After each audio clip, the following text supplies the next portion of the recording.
Свой первый в жизни паспорт я получила 15 мая 1953 года.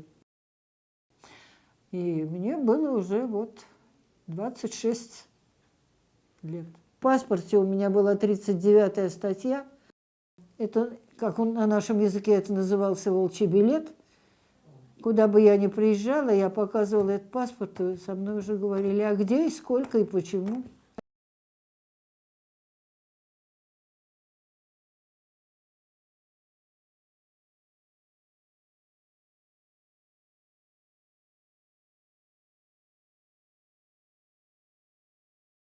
Был июнь 1941 года, и меня судьба занесла в город Калинин. Там проходил всероссийский конкурс юных чтецов лермонтовских произведений. Это лермонтовская дата была. И я по совету своей учительницы не читала ни Бородино, ни «На смерть поэта», а читала песню о Калашникове. И заняла первое место. Вот. И у меня была изумительная награда. Мне подарили роскошное издание, вот такой фолиант Маяковского, вот, который потом очень много значил в моей жизни. Вот. И первое место у меня было путевка в Артек. Вот такой намечался хороший маршрут, но маршрут жизнь слегка откорректировала. Началась война, это был первый день начала войны, и я возвращалась со всеми этими подарками и с призами домой, а Торопец уже бомбили. Мать пошла в райком партии попросить эвакуационные удостоверения. Родные отца жили в Уфе, и можно было туда к нему ехать. А ей сказали: Варвара Ивановна, вы что, если коммунисты начнут бежать, что же делать остальным? Она говорит: а что делать? Ждать. Ждите, партия скажет, когда и куда вам нужно. Ну и вот где-то, значит, в начале августа 1941 года партия сказала, что нам можно. Нам пригнали подводу с хромой лошадью, с слепом возницы, погрузили туда меня, бабушку и пару каких-то чемоданов и чувалов. И с этим мы отправились в эвакуацию. Эвакуировались мы на 30 километров от Торопца, и там уже дальше были немцы. Все. Куда дальше? Дальше некуда. Там одна из маминых бывших учениц, сельская учительница, выделила нам баньку. И вот в этой баньке мы, значит, ютились. И пока были войска вермахта, как-то так это, ну, пришли немцы, ну, жутко страшно, но пока как-то просто страшно. Нет, не просто страшно, а было безумно страшно, что я такая вся из себя хорошая патриотка, и вдруг я ничего не делаю против этих врагов. Потрясающе. Вот. А потом, когда пришли эсэсовцы, дело приняло другой оборот. Начались преследования жителей, которые давали прибежище беженцам. И мы решили вернуться домой. Пришли домой, дом обворован начисто соседушками добрыми. Вот, и ну, как-то так спрятались, приютились. Больше всего боялись за маму, потому что ее хорошо знали в городе. Всего 2 школы, завуч школы, тем более член партии. Но в городе было уже страшно. Стояли виселицы, выгоняли на работу. И получилось так, что нас несколько раз выгоняли на работу по уборке города. Приходил какой-то дядька и говорил: вот, значит, вот метла, вот то-то, то-то будете убирать. Я не знала, как его зовут, кто он такой. Вот раза 3-4 мы выходили. Вот мать никто не выдал, как ни странно. Выживали тем, что бабушка стирала, простите, оккупантам белье. Немец приносил котелок похлебки, кусок хлеба и свернутое в узелок грязное белье, и кусок мыла. Бабушка это стирала, и за это этим наша семья кормилась. Это честно абсолютно. И тогда приняли решение от греха подальше. Нас посадили в эшелон и повезли на Урал, в профтехобразование. Вот. И вот приехали мы в поселок Бесерть Свердловской области, школа номер 25. И там было так, вот, сколько образования? 5-6 классов. Все, ты слесарь, вот тебе тесочки, вот. А ты 7 классов, 7 классов, это уже что-то, ты токарь. И через 5 месяцев я получила удостоверение токаря универсала 5-го разряда. Вот. Спокойненько точила оболочки мин для нашего завода, к которому мы принадлежали. Вступила в комсомол, ездила со всякими концертами и вообще была очень всем счастлива, что я в комсомоле, я работаю на оборонном заводе. Вот вся какая я, вот у станка токарного вырос токаренок. И вдруг однажды приходит ко мне мой секретарь комсомольской организации заводской и говорит: Нина, собери-ка ты котомочку, мы с тобой едем в Сергей, в районный центр. А я говорю: а почему куда ты меня везешь? Он говорит: а я тебя арестовал. Как-то так, комсорг, и вдруг арестовал. Он говорит: я не только секретарь, я секретный работник наших органов. И вот с этого пошел мой вместо Артека, я поехала сначала в Свердловск, где меня первый раз назвали подстилкой немецкой. Вот я так не очень осторожно сказала следователю: пока я еще ничья подстилка, а, видимо, стану какой-нибудь арестантской, за что схлопотала в глаз. Потом меня везли. Это было потрясающе. Это был 42-й год. Вот, страшный год, самая страшная война. Есть такие столыпинские вагоны, знаменитые вагоны для перевозки заключенных, зарешоченные купе. Купе там 4-местное, но меня, как большого государственного преступника, везли одну. И сопровождал меня конвой из 5 человек. Это в военное время. Это было очень важно преступника довезти в Москву. Вот привезли в Москву, значит, это уже, память не изменяет, по-моему, ну, это начало уже 43-го года, да, так вернее будет. Там, значит, как раз, я помню, освободили какой-то город, был салют, я спросила в честь салюта, мне ответили: врагам не говорим на эту тему. Ну, что же. И вот началось мое следствие. Я попала в Калининскую внутреннюю тюрьму НКВД. Это была одиночная камера такого вагонного типа. Вот знаете, как в вагонах полку можно опустить, можно поднять. Вот так там была, значит, кровать. Когда ты звучал отбой, кровать тебе эту опускали.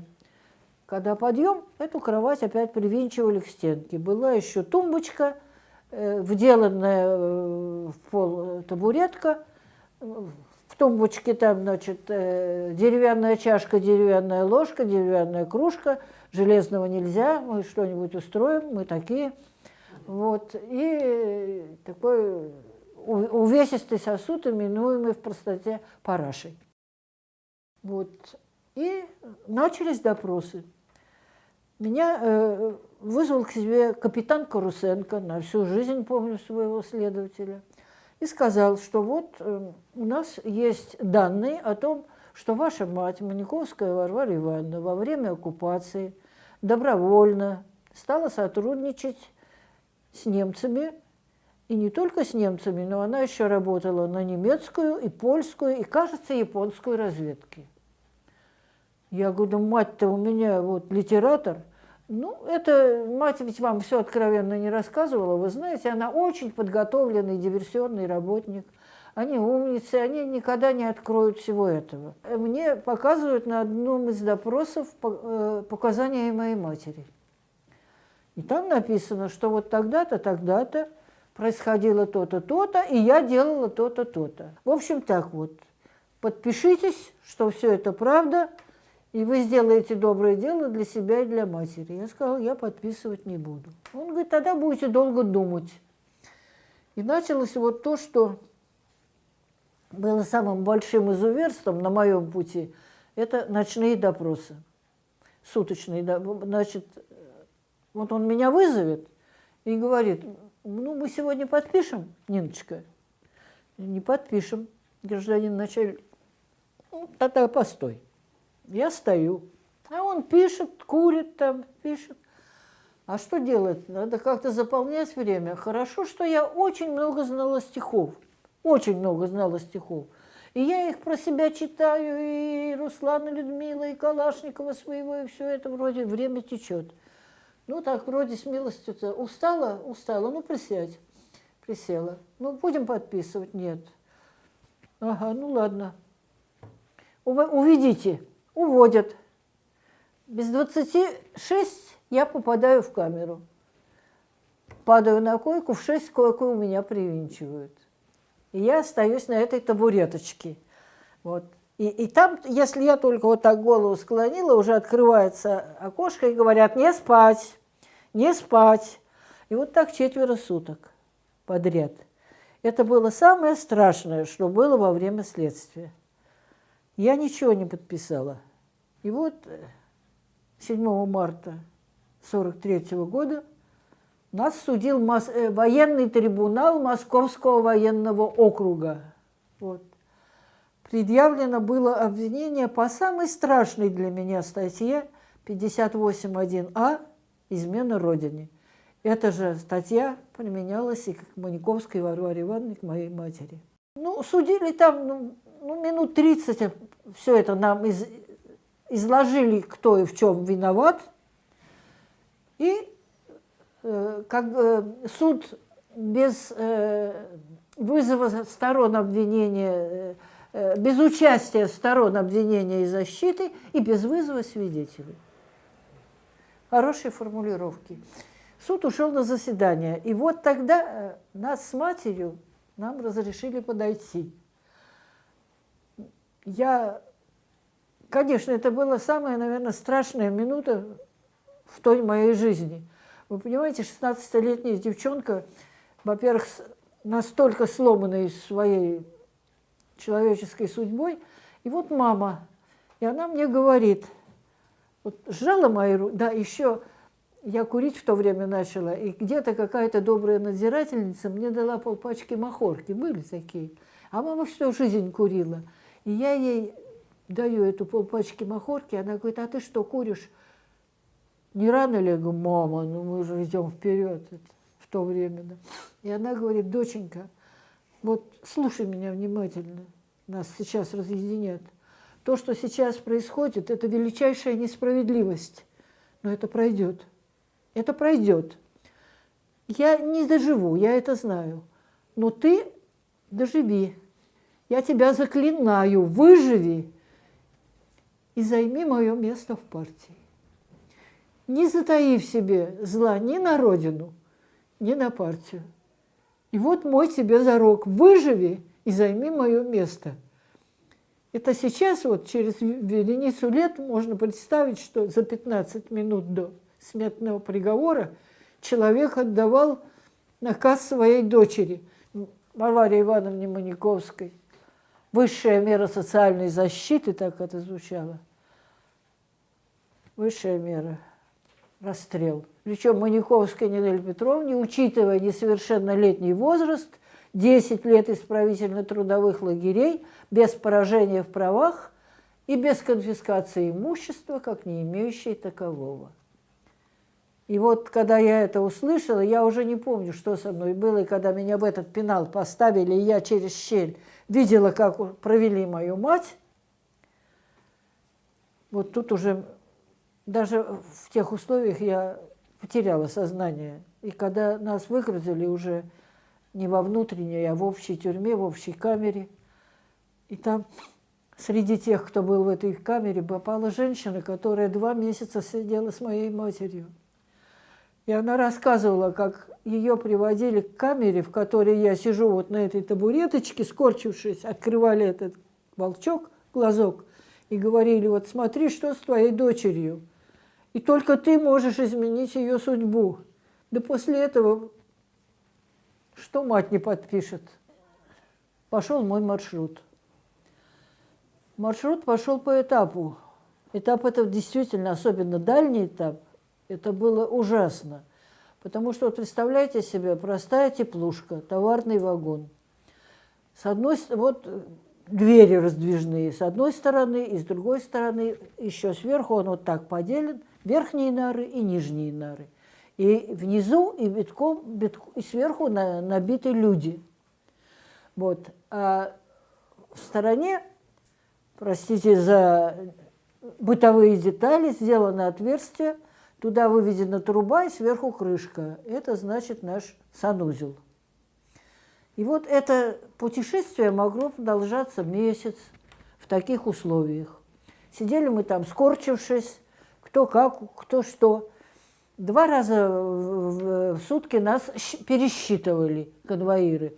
Значит, с одной стороны перегоняли в другую, потом туда. Иногда не сходилось. Ну, вот и так вот это много-много-много дней. И этот этап пришел в Соликамск. Вот. А Соликамск – это центр Усоль-Лага, Усоль-Лаг МВД. Я попадаю туда, и меня посылают на сельхозработы, окучивать картошку. Вот так станешь, посмотришь на этот рядок, а его конца не видно. А норма питания зависела от выработки. Вот сделала я 3 рядка, значит, у меня будет 1 раз в день похлебка и пайка хлеба. Не сделала, значит, либо похлебки не будет, либо вот пайки не дадут. Ну, меня хватало на 1,5 рядочка, ну, понимаете, дитё. Вот. Ну, потом, когда поняли, что там с меня никакого толка не будет, меня спросили, а какая у тебя профессия? Я говорю, да я вот токарь. И мне очень повезло, на моем пути встретился потрясающий человек, дядя Саша Бахориков. Это старик, старик, в то время лет 60 было. А у него дочь осталась такого же возраста, как я, на воле. Вот. Ну а в лагере как? Бахор себе малолетку подобрал. И все были уверены, что, значит, дядя Саша со мной проживает. А он меня любил как свою дочь, и он меня подкармливал. Поскольку я никогда нормы не вырабатывала, мне, значит, кусочек хлеба и чуть-чуть похлебать. А еще было так называемое прем-блюдо, премиальное блюдо тем, кто выполнил норму. Это большая такая вот запеканка из овсяной каши. Рекордисты получали прем-блюдо. А у него друзья-шофера, они все были на прем-блюдах. Он, бывало, принесет тазик баланды и 4 прем-блюда. И говорит, кушай сколько сможешь. Вот этот дядя Саша Бахориков вытащил меня тогда просто из голодухи, когда можно было просто от слабости уйти. Но это была хорошая сторона жизни этих общих лагерей. Но было нечто более страшное, потому что хозяевами лагерей были, ну как теперь их называют, паханы. Тогда их просто называли главными. И вся вот эта... Мы были социально опасные по трактовке, а они социально близкие. И в их понятиях мы были шоколадницы, немецкие подстилки. И лагерное начальство им вручало, что это вам привезли, это ж все они вот оттуда, это все с немцами были. Представляете, какая была возможность и предлог поиздеваться над нами. Мне, конечно, очень сложно, чисто по-женски коснуться стороны этой жизни. Просто не было того унижения, чтобы я не прошла в том возрасте как женщина. Я не буду расшифровывать это, просто поверьте. Вот так. А потом вот приехала к нам эта вот центральная культбригада. Когда, значит, я увидела эти спектакли, и у меня вообще сдвиг по фазе, вот я хочу туда. Я хочу туда, вот мне надо туда, как туда. И кончилось тем, что через 2 месяца на меня пришел спецнаряд, и еще на одного Черкашина. И нас забрали вот в эту центральную культбригаду Соликамска. Привезли в город, привезли в барак, нары, на одних нарах свободное место наверху, никто не ложится, потому что рядом репродуктор. И он говорит, когда хочет и сколько хочет, и выключить его невозможно, никто не спал. А я за все эти годы первый раз услышала радио. И по радио звучал концерт Рахманинова, второй. Я как подошла вот к этому радио, как стала, у меня слезы потекли, и я себя не помнила. Вот музыка, понимаете, это. И мне потом сказали, да ты сюда ляжешь? Я говорю, а можно? Можно. Вот так я легла к Рахманинову и попала в эту центральную бригаду. Это было, конечно, райское житье. Мы ставили спектакли, мы готовили концерты, мы ездили по всему большому этому громадному Сурлагу. И вот на фоне всего прочего в этом лагере, на всей той грязи, на всего то женского унижения, вдруг нашелся человек, которого я полюбила, и единственный человек, которого я любила в своей жизни. По какому-то этапу к нам пришел новый человек в эту культбригаду. Бас Леонид Максимович Гашенко. Вот. В звании майора, танкиста, прошел всю войну до Берлина. И в Берлине уже после войны за дружеским столом в кафе, когда сидели братья-однополчане, толковали за войну, он вдруг сказал: победить-то победили, но какой ценой? Зачем нужно было столько жертв? Майор Гашенко 10 лет за антисоветскую агитацию. Вот так мы встретились с моей большой любовью. Казалось, после всего того, что мною пережито там, в этой помойке общего лагеря, уже каких-то чувств не может возникнуть. Но влюбилась я в него до потери сознания. Он на меня так это поглядывал, ну, как старший, ну вот девчонка туда-сюда. И он очень многому меня учил. Он меня даже учил, вот, как нужно себя вести, как нужно кашлянуть, как нужно высморкаться, как нужно улыбнуться. Ну, такой вот папа добрый был. Ну, как было не полюбить? Ну, видно, и я чем-то как-то так. Ну, в общем, вот была близость. Ну, и близость это была, вы понимаете, вот как бывает. Вот мы приезжаем на лагпункт, мужской лагпункт, одни мужчины. Причем не все из них доходяги. Такие. Ну, мужчина всегда мужчина. По себе сами судите. Вот. И вот приехали, привезли, и там женщины есть, да. Ну что-то вот. И нас селили в бараки, а бараки бывали вот так, одна сторона и вторая сторона. И вот между этими сторонами так называемая кабинка. И в этой кабинке жил придурок. Это лагерная градация. Есть работяга, есть придурок, который в зоне работает, и есть доходяга, который уже почти ничего не может. Вот там жил придурок какой-нибудь, комендант, легпом, там, нарядчик. Вот их убирали, и нам, женщинам, давали эту кабинку. Вот. И когда мы шли после концерта, нас обязательно кто-то провожал. Вот он нас заводил в эту кабинку, и потом ему давали ключ, он нас закроет, и утром придет откроет, чтобы этот шалман туда не кинулся, простите за выражение.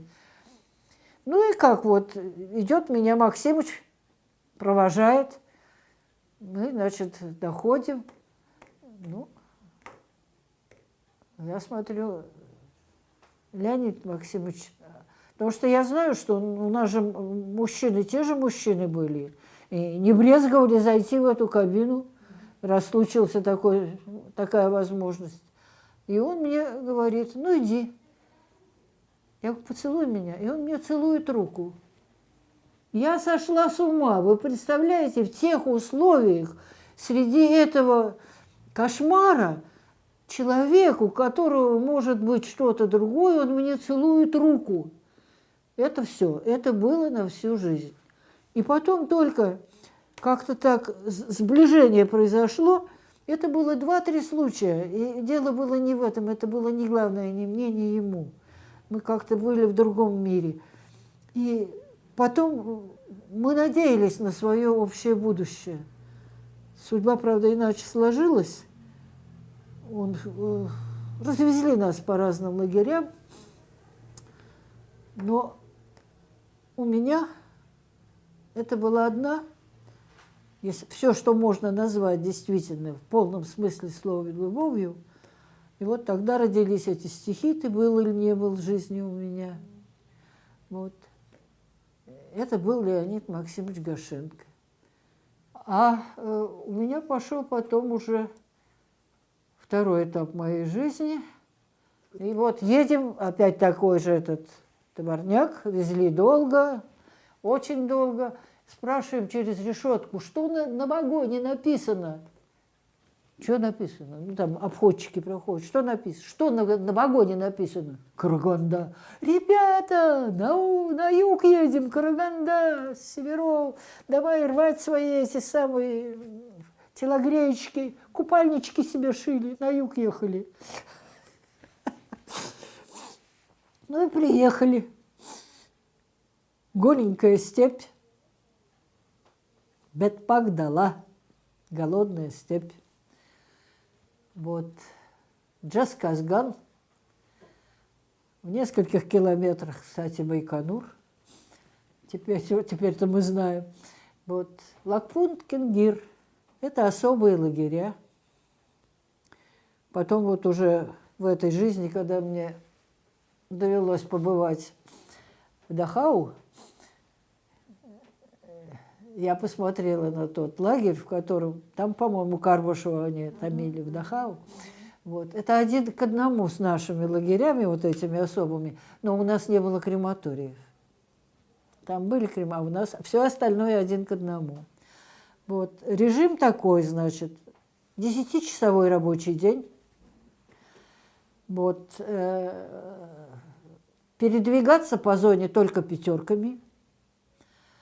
Вот, по одному не ходить.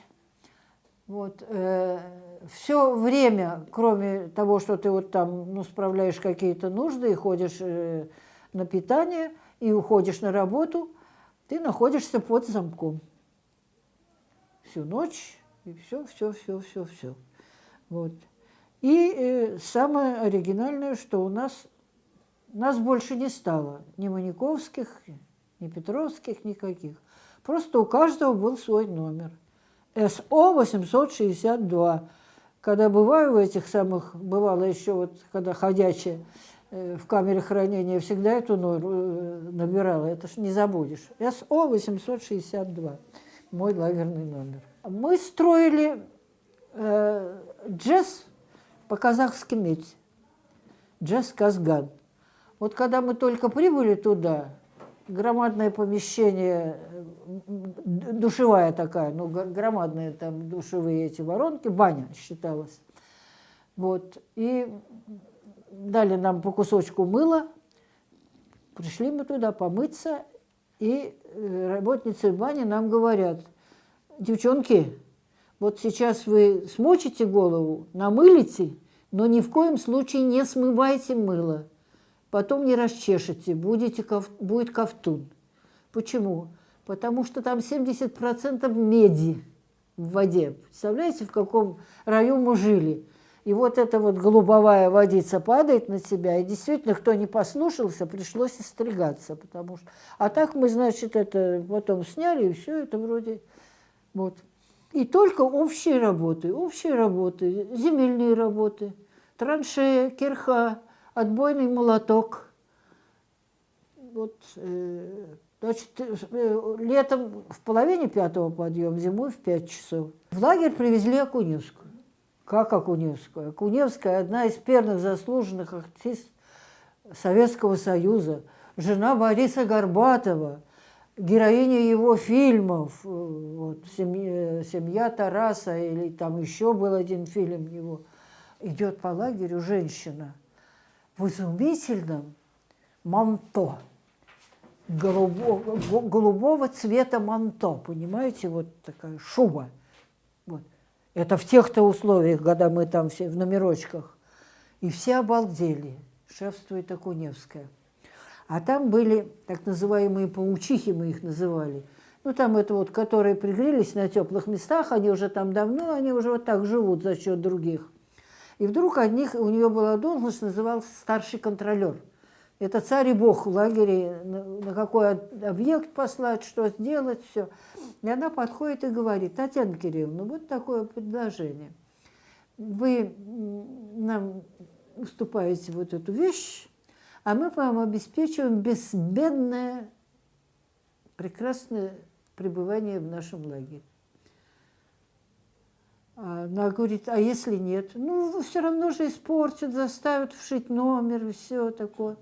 Она говорит: ну, давайте вошьем номер. Причем не нашить, а именно вшить. Потому что если нашить, ты же можешь сорвать и в побег уйти, правда? А так ты уж не уйдешь.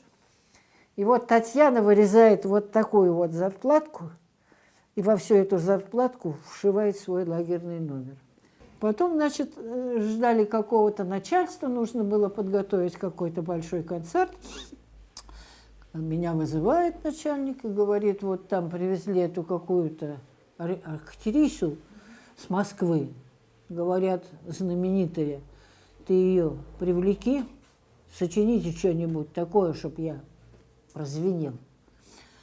Ну, я пришла, вот познакомилась, Татьяна Кирилловна, вот я то-то, то-то, а я в комбинезончике, в бухшлатике, с номерочками, все. Ну, она: давайте поговорим, что как. Она, значит: а вы мне почитайте что-нибудь. Я ей что-то почитала. Она говорит: ну, ладно. Ну, так что вы от меня хотите? Да вот мне начальство говорит, чтобы вы приняли участие. Она сказала: Нина, в неволе птица не поет. Я никогда в неволе на подмостке не выйду, что бы со мной ни делали. Давайте я буду с вами заниматься техникой речи. Ну, как я могла отказаться? Нет. И вот так, вот лагерь, по периметру тут идет большая запретка, эти стоят вышки, и есть тропочка перед запреткой, где тут внутренние, там иногда уборщики ходят, все. И вот 5 часов только подъем, там понесли параши выливать, туда-сюда. Возле моих нар Татьяна Кирилловна. Встаем. Хоть камни с неба. Встаем. И вот по этому периметру мы с нею идем, и она меня учит гекзаметром. Вот у меня на всю жизнь это: вышла из мрака нагая с перстами пурпурными. Эос. А там Эос поет на вышке. Это что, забудется? Вот такие вехи, вот такая радость-то в лагере была. Вот. Кое-кто ушел из жизни, кое-что изменилось. Мы же были уверены, нас убедили тогда, что Сталин ничего не знает, что с нами случается. Ведь это вот все, что вокруг него творится. А вот если бы хоть одна наша весточка дошла до Сталина, он бы все это прекратил. Мы с этим ждали, жили. И поэтому мы тоже некоторые плакали, когда умер Сталин. И это было, у нас пропала последняя надежда. Остались те, кто ему не говорил правды. Я помню, что был сильный снег. И в окошко был выставлен приемник у командира взвода. Лилась эта музыка, и вот этот снег, и то ли это был снег, то ли эти были слезы. Но я знала, что больше за нас некому заступиться. Вот так. Хотите посмеяться? Меня освободил Аденауэр. Да. Наши решили восстановить взаимоотношения с Германией. Аденауэр приехал в Советский Союз. И вот возобновление этого со всех заключенных по политическим мотивам во время, по связи с немцами, были сняты судимости. Первое, что с меня сделали, сняли судимость. У меня не было беды никакой, потому что на моем пути встречались прекрасные люди, которые дополняли мой взгляд на мамино завещание. Собственных чувств наблюдая разруху, стоишь обнаженный, с одной мечтой. Вот мне Маяковской по крови и духу, любимый, родной, ощутимый, живой. Но мне его силы в стихах не хватает таких, чтобы душу стряхнули до дна. Мне все говорят достоверно, бывает у каждого в жизни один или одна. Вот здорово, да? Повстречаться, увидеть, кричать это «он» и услышать «она», и с этим одним ликовать, ненавидеть, часы отбирать у работы и сна. Казалось бы, можно, но верится мало, что с этим одним не соскучишься вновь. Мне как-то спокойную быть не пристало. Не так, понимаешь ли, батькина кровь. Ей нужен разбег, а кругом лишь прогулки. Идут, поднимая любовную пыль, отстроят себе особняк в переулке и свозят туда романтичную гниль. По полочкам чувства разложат уютно, гординой приличия закроют окно, и экс-попугаям твердят поминутно, что высшее в жизни лишь высшим дано. А мне, понимаешь ли, тесно в гординах, не в силах в шкатулочках чувства нести. Уюта, приличия, венец, паутину не мне, не моими руками плести. И страшно не то, что проносятся годы, а этот один или одна не пришли. Нет, страшно утратить желание свободы и спрятать в шкатулочку чувства свои.